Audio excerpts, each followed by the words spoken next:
For most riders, the Grand Tours are the pinnacle of their career. And for Italian rider Sacha Modolo, his breakthrough came at the Giro d'Italia, the Italian sprinter taking not one, but 2 stage victories.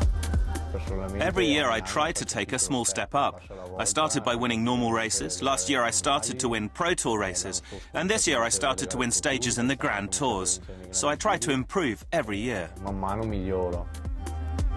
Lampre-Merida have raced at the top level for years and are a familiar name in the sport.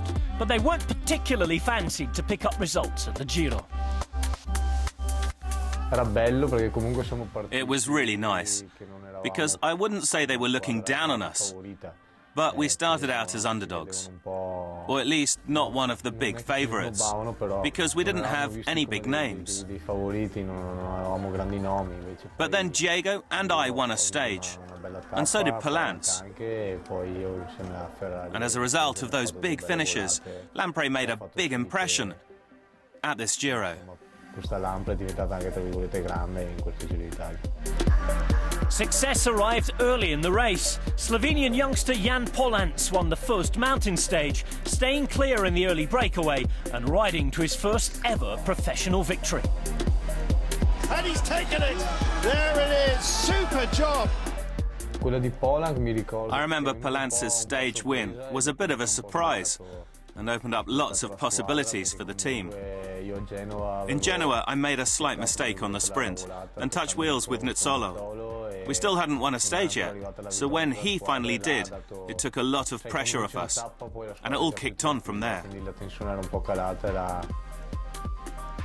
I remember Diego's win well, because I made a mistake that day, and he saved me by going on to win the stage and bring home the victory for Lampre.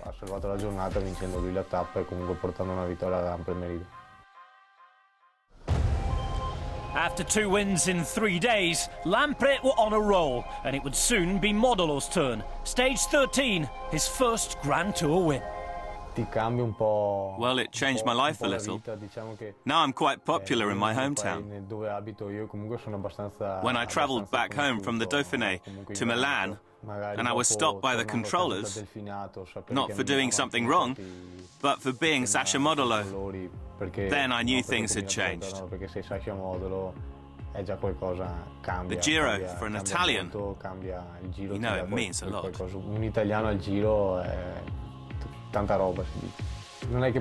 You can't really celebrate too much because it was the 13th stage, and I still had the last week, which is the toughest. But my girlfriend and some of my friends came to visit me at the hotel, and we had a meal together. Then the next day, I had a time trial from Treviso to Valdobbiadene, and I celebrated that more because I passed through the streets of my hometown and celebrated with all my friends. That was great. Having enjoyed that, Modolo had little chance to rest before the short stage from Tirano to Lugano. With only 134 kilometers and variable weather conditions, it was guaranteed to be an explosive day. It was really nice because we suffered a lot for it. And it was an uncertain stage, because you didn't know if you were going to end up in a sprint or a breakaway group. And the way we won it was to make a train, which hasn't been done for a while, I think, since the days of Cavendish and the Ethics Quick-Step team. It hasn't been done since the old tours.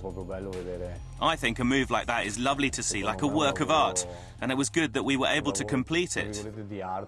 Sometimes I re-watch the footage, and it's just lovely to watch, in my opinion.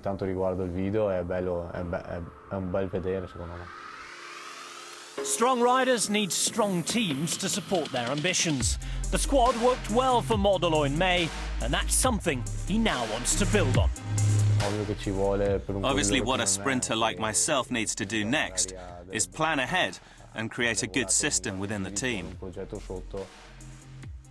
Without a train in modern cycling, it's hard to maintain a high level in every race. And the sprints become more like a lottery than a sure thing.